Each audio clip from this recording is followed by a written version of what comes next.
श्री शिवाय नमस्तुभ्यं। ध्यान कितनी एकादशी है? स्कंद पुराण यहाँ तक कहती है कि इस कथा के चरित्र को जो श्रवण कर लेता है उसको 26 एकादशी करना भी नहीं पड़ती। इस एकादशी की केवल ये कथा सुनकर ही वो तर जाता है।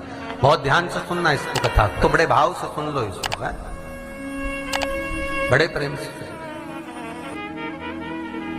इसलिए सारी एकादशियों में निर्जला एकादशी की महत्वता शास्त्र प्रमाण करता है। महाराज निर्जला एकादशी का उद्यापन जो करा जाता है, उसका उद्यापन और प्रदोष का जो उद्यापन करा जाता है, इन दोनों का क्रम लगभग एक जैसा ही। तो निर्जला पहुंची है और निर्जला ने जाकर भगवान नारायण से निवेदन करा। भगवान विष्णु ने पूछा, क्या बात है निर्जला, आज तुम खेलती हुई यहां पर आकर खड़ी हो गई, क्या हुआ, क्या है? क्या तुमको गौलोक धाम में आनंद की अनुभूति नहीं हो रही जो तुम बैकुंठ में आई?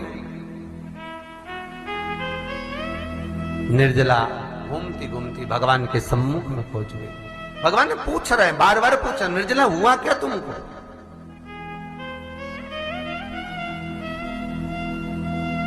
ए निर्जला, ए एकादशी, हुआ क्या है तुमको? क्या कारण है तुम्हारे यहां आने का, बैकुंठ पहुंचने का? बहुत ध्यान देना महाराज। शास्त्र कहता है सोमवार, मंगलवार, बुधवार, गुरुवार, शुक्रवार, शनिवार, ये देवता वो देवता सबके व्रत कर लो, सारे व्रत कर लो, पर ये व्रत आपको परमात्मा के धाम तक लेकर नहीं जा सकते, क्योंकि इनका जो पुण्य है वो मृत्यु लोक में आप थोड़ा सा भी गलत करते हैं तो पुण्य समाप्त हो जाता है।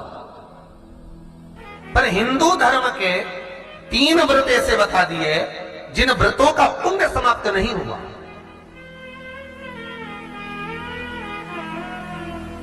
हिंदू धर्म के 3 व्रत ऐसे हो गए जिनका पुण्य समाप्त नहीं हुआ महाराज। क्यों? जिनका पुण्य प्रबलता में बढ़ता गया। पहले नंबर पर एकादशी, दूसरे नंबर पर प्रदोष और तीसरे नंबर पर शिवरात्रि। एकादशी भी 26 है तो प्रदोष भी जम के बोलते जाओ 26 है। शिवरात्रि केवल 12, केवल 12,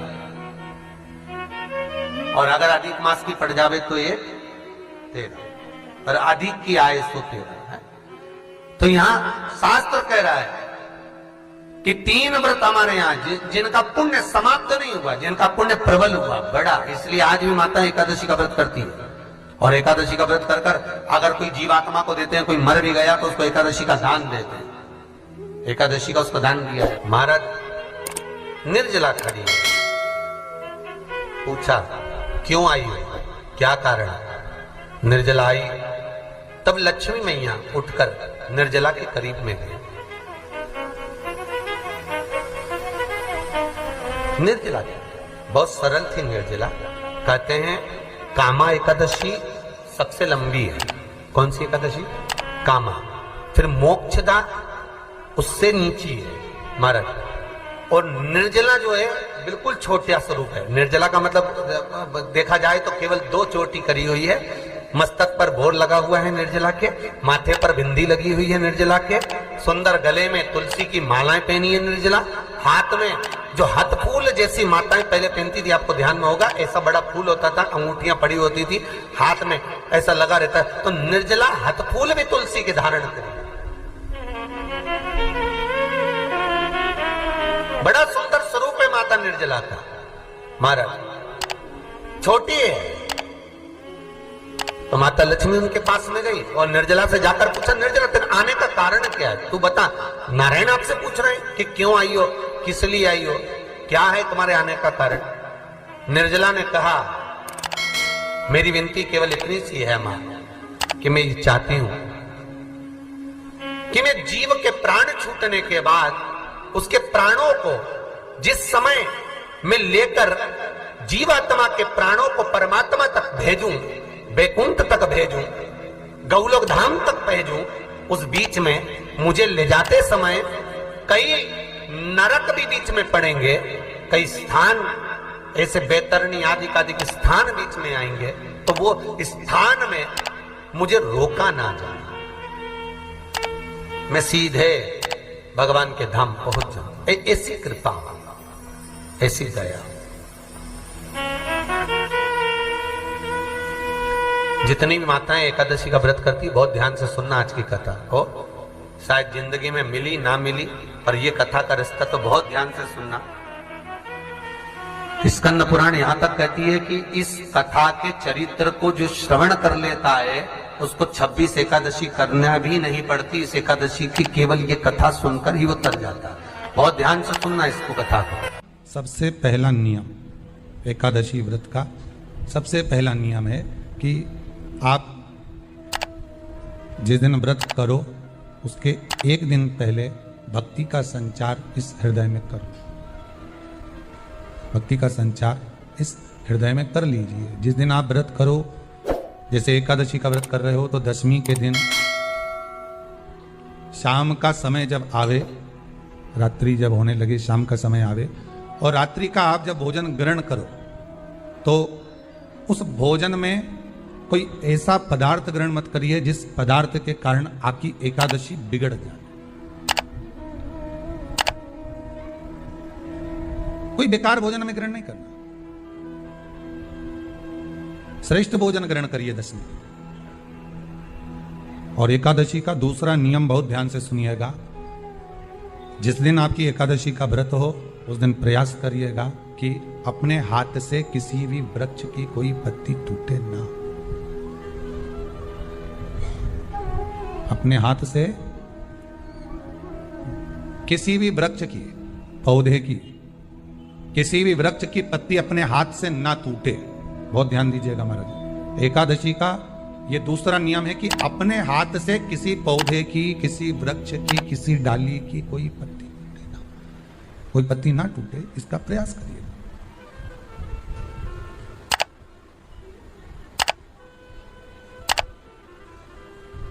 कितना सुंदर व्याख्यान कहा है, कितना सुंदर वर्णन है महाराज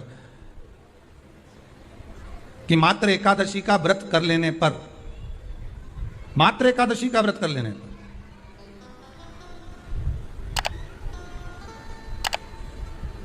जो पूर्व में किया गया हमारा पाप कर्म है, हमने किसी जीव की हत्या करी है, हमने किसी को कष्ट प्रदान करा है, हमने किसी को अपशब्द कहा है, हमने किसी को ताने दिए, हमने किसी को आड़ा टेढ़ा कहा है, हमने किसी को गालियां दे दी है, मात्र एकादशी का व्रत ही कर लेने पर ये सारे जो दोष हैं वो समाप्त हो जाते हैं।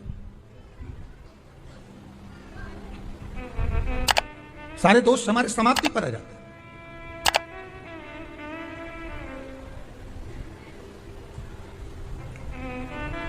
अब एक विचार करिएगा थोड़ा सा अपने मन में, अपने चित्त में, अपनी वृत्ति में एक बात उतारिएगा। एक अपने मन में एक बात को उतार कर रखिएगा कि आप अपने पाप को, अपने पाप कर्म को जिस दिन छिन्न करने वाले हो, समाप्त करने वाले हो, अपने पाप को आप जिस दिन समाप्ति पर लेकर जा रहे हो तो उसके एक दिन पहले आपको प्रसन्नता होना चाहिए कि नहीं होना चाहिए कि कल मेरा पाप कटने वाला है, कल मेरा पाप समाप्त होने वाला है। जो मैंने पाप कर्म करा है वो समाप्त होगा, जो मैंने पाप कर्म करा है वो कल समाप्त हो जाएगा। तो एक दिन पहले आपके चेहरे पर प्रसन्नता हो कि ना हो?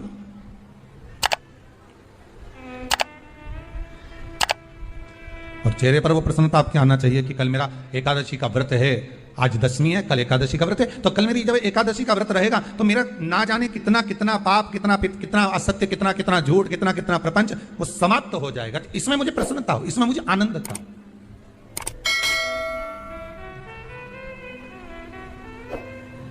तो क्या कहा गया कि प्रयास करिएगा कि एकादशी के दिन कोई वृक्ष की, कोई डाली की, कोई कोपल की कोई पत्ती ना तोड़ी जाए। क्यों? तो कहा अगर उस पत्ती को हम तोड़ देते हैं, वृक्ष की पत्ती को या क्यारे में लगी हुई कोई डाली की पत्ती को हम तोड़ देते हैं तो एकादशी का पुण्य फल प्राप्त नहीं होता, एकादशी का कोई फल हमारे खाते में नहीं जाता, पुण्य फल प्राप्त। अब फिर भले तुम, चाहे तुमने मोरदन खाया हो, चाहे तुमने फिर चिप्स खाई हो, चाहे तुमने फिर व्रत का कितना ही सामान खा गए और तुमने सोचा कि आज मेरी एकादशी है, तो फिर उसका कोई फल प्राप्त नहीं, उसका कोई सुख प्राप्त नहीं आपको। फिर रहे हैं वो भी स्मरण करें। एकादशी के दिन बन सके एक बेलपत्र, उस बेलपत्र के मध्य भाग में बीच वाली पत्ती पर लाल चंदन और दोनों पत्तियों पर पीला चंदन, नीचे वाली दोनों पत्तियों पर पीला चंदन, बीच वाली पत्ती पर लाल चंदन और दोनों पत्तियों पर पीला चंदन। और इसी बेलपत्र के साथ में जो लाल चंदन वाला जो पत्ती है उस पर एक श्वेत पुष्प, सफेद फूल रखकर आप अपनी कामना कर कर, जब आपको जल चढ़ाते चढ़ाते 3 महीना, 4 महीना, 5 महीना, 6 महीना आपके हो जाए और बाबा देव अधिदेव महादेव को जल चढ़ाते चढ़ाते समय बीत जाए, तब बाबा से अपने दिल की बात कहने के लिए लाल चंदन, सफेद पुष्प, पीला चंदन दोनों पत्तियों पर अपने हाथ में लेकर कामना कर कर अशोक सुंदरी वाली जगह पर जब हम उसको समर्पित कर, अशोक सुंदरी वाली जगह पर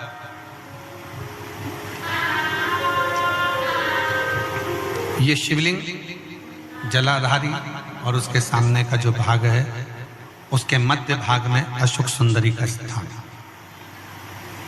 बस इसी स्थान पर बेलपत्र और श्वेत पुष्प,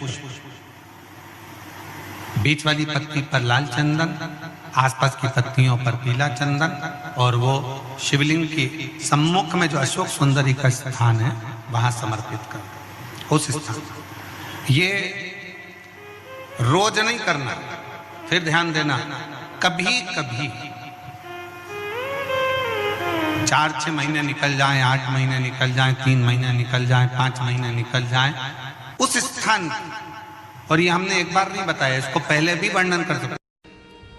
एकादशी के दिन गंगा के जल में मात्र 7 बेलपत्री डालकर जो नंदीश्वर भगवान अर्थात जो शंकर जी के शिवलिंग के सामने नंदी होता है, उस नंदी के चरण पर गंगा का जल चढ़ाकर बेलपत्री शिव पर समर्पित कर देता है, उसके घर में रुपया रुकना चालू हो जाता है। फिर वो गलत जगह पर नहीं जाता, गलत स्थान पर वो धन जाएगा ही नहीं। बेटा अगर व्यसन में पड़ा हुआ है, मदिरा पान में पड़ा हुआ है, मांसाहार में, जुए आदि में जा रहा है, तुम्हें लग रहा है कि मेरा बेटा गलत मार्ग पर जा रहा है, ये मित्र दोस्ती गलत हो रही है, वो सही जगह पर आ जाए तो हो रही है। 30,000 रुपये महीना, 40,000 रुपये महीना कमा कर लेकर भी आ रहा है, कमाई तो आपकी हो रही है। 30-40 हज़ार रुपये महीना आप कमा रहे हो, 50,000 रुपये महीना, 1 लाख, 2 लाख, 4 लाख रुपये आप कमा भी रहे हो, पर आया और चला गया, उसका क्या करोगे?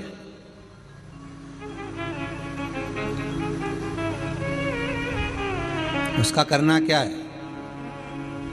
बहुत सुंदर संवाद है, ध्यान दीजिएगा।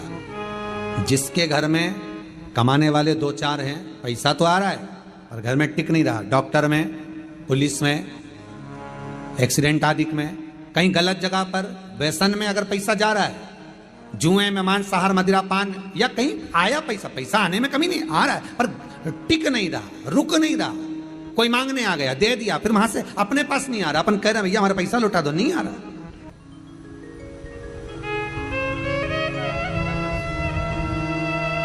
करना है एकादशी।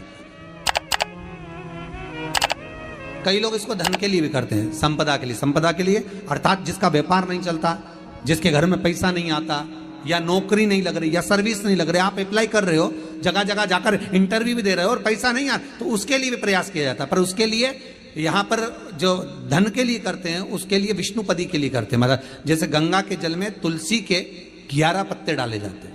कितने पत्ते डालते हैं? 11 तुलसी के पत्ते डालते हैं, और उसको किसी भी नारायण के मंदिर में, राम कृष्ण शिव, शंकर नहीं, राम कृष्ण भगवान विष्णु, दत्त आदि जितने नारायण के मंदिर हैं, उस मंदिर में किसी भी पात्र में, एक छोटे से पात्र में उसको भरकर रखी आते हैं महाराज। उससे भी जॉब, सर्विस, नौकरी में सफलता प्राप्त हो जाती है, परंतु वो भी एकादशी को ही होता है। कुछ देर तक पात्र को रखा जाता है, फिर वही पात्र का जल किसी भी वृक्ष के नीचे डाल दिया जाता है, उससे भी नौकरी के लिए फायदा मिलता है। गंगा का जल कोई साधारण नहीं। पैसा, धन ज्यादा आने लगे तो पत्नी को कहना चाहिए कि देखो थोड़ा बहुत मेरा मन है, शिव महापुराण की कथा हो जाए या फिर कहीं सत्कर्म में लग जाए, कहीं ब्राह्मण भोज, साधु भोज, सन्यासी भोज, गुरु जन में, संत जन में, साधु जन में, तपस्वी जन में कहीं लग जाए। ये धर्मपत्नी, जहां धर्म जुड़ा हुआ हो वो धर्मपत्नी। महाराज, कुछ तिथियां होती हैं जिन तिथियों में अगर आप रोज गंगा का जल शंकर को नहीं चढ़ा सकते तो शिव महापुराण कथा कहती है, स्कंद पुराण कहती है, विष्णु पुराण कहती है, गर्ग संहिता कहती है, गीता प्रोस गोरखपुर का कल्याण का गंगा अंक कहता है कि कुछ तिथियां भारत की भूमि पर ऐसी वर्णित है जिन तिथियों में भी गंगा का जल हम शिव को अगर एक बूंद भी समर्पित कर रहे हैं, गंगा का जल मात्र एक आधी चम्मच भी, आचमन जितना भी अगर हम शिव को समर्पित कर रहे हैं तो उसका सुख आनंदित है। जैसे पंचमी तिथि, नवमी तिथि, दशमी तिथि, एकादशी, प्रदोष, पूर्णिमा, अमावस्या, ये तिथियां हमारे यहाँ जो दी गई हैं, इन तिथियों में अगर हम गंगा का मात्र थोड़ा सा जल भी अगर जल के पात्र में डालकर गंगा जी का जल थोड़ा सा भी शिव के पास लेकर जा रहे हैं तो ये एक भाव अपने भीतर होना चाहिए कि आप केवल गंगा का जल साधारण शिव मंदिर में समर्पित नहीं कर रहे हो, आप गंगा का जल भले अपने घर से लेकर जा रहे हो और थोड़ा सा भी जल ले जाकर अगर शिव को समर्पित कर रहे हो तो तुम्हारे भीतर ये भाव होना चाहिए कि मैं गंगोत्री से जल भरकर सीधे रामेश्वर में ले जाकर गंगा के जल को समर्पित कर रही हूँ। श्रावण के महीने में या अन्य महीने में आप शिव को समर्पित कर रहे हैं, ये आपके भीतर एक भाव उत्पन्न होना चाहिए। एक बात आपको कही थी गुरु महिमा में कि घर से जब निकला करो ना तो भगवान देव अधिदेव महादेव का नाम लेकर श्री शिवाय नमस्तुभ्यम। घर से जब निकलो, कोई कार्य के लिए जा रहे हो तो आप श्री शिवाय नमस्तुभ्यम का स्मरण कर कर जाइए। आप किसी काम के लिए आगे बढ़ रहे हो, श्री शिवाय नमस्तुभ्यम का स्मरण कर कर जाइए। जिस समय आपके मुख से श्री शिवाय नमस्तुभ्यम का स्मरण हो जाए या शिवलिंग का स्पर्श हो जाए या शंकर का अनुमोदन कर कर ओम नमः शिवाय बोलकर या राम बोलकर, कृष्ण बोलकर, शिव बोलकर, आपके भीतर जो रमा हुआ है, आप राम को मानते हैं आप राम को माने, हम मना नहीं करेंगे। आप कृष्ण को माने तो कृष्ण को माने, हम मना नहीं करेंगे। आपका दिल जिससे लगे, आपका चित्त वृत्ति जिससे लगे, और उस पवित्र भूमि में ना जाने कितने साधक, कितने साधु, कितने तपस्वी, कितने संत, कितने महात्मा, कितने जोगी, कितने सन्यासी, कितने ब्राह्मण जन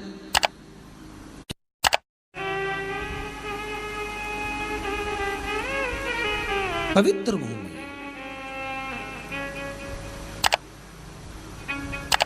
और उस पवित्र भूमि में ना जाने कितने साधक, कितने साधु, कितने तपस्वी, कितने संत, कितने महात्मा, कितने जोगी, कितने सन्यासी, कितने ब्राह्मण जन, कितने विद्वत जन इस भारत की भूमि पर भ्रमण करते रहते हैं, तप साधना करते रहते हैं, उपासना करते रहते हैं, मंत्र जाप स्मरण करते रहते हैं।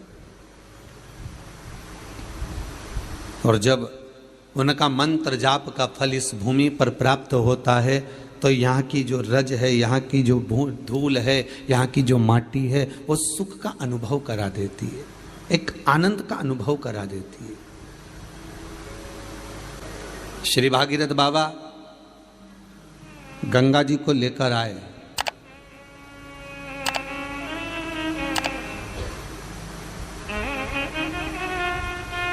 भागीरथ बाबा तो गंगा जी को लेकर आए 60,000 काकाओं के उद्धार के लिए, और वो गंगा भी बहती हुई गौमुख से लेकर चलते चलते चलते चलते वो गंगा भी कलकत्ता तक जब पहुंची है, गंगा सागर तक जब पहुंची है,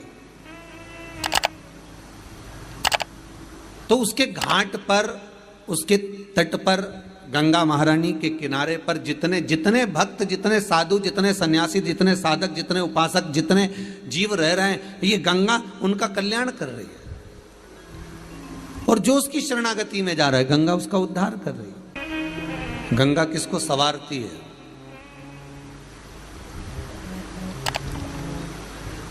किसी ने कहा कि प्राण छूटे और गंगा जी में ले जाकर अस्थियों को छोड़ दो तो गंगा मोक्ष देती है। विष्णु पुराण में, गर्ग संहिता में, देवी भागवत में, शिव महापुराण में, स्कंद पुराण में लेख लिखे हैं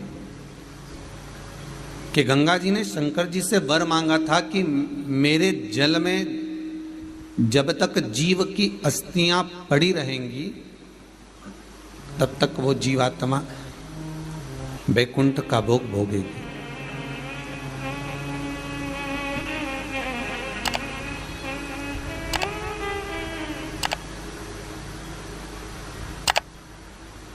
पर गंगा जी ने एक बात और कही है, शिव महापुराण में आपने श्रवण करा ना करा, पर एक बात और गंगा जी कह रही हैं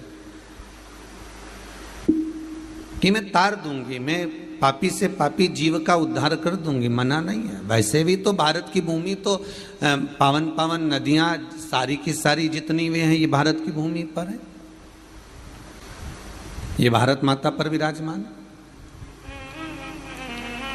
सारे के सारे पावन तीर्थ इस भारत की भूमि पर विराजमान है।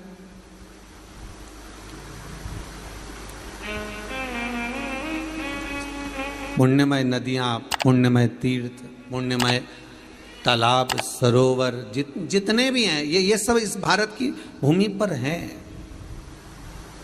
गंगोत्री में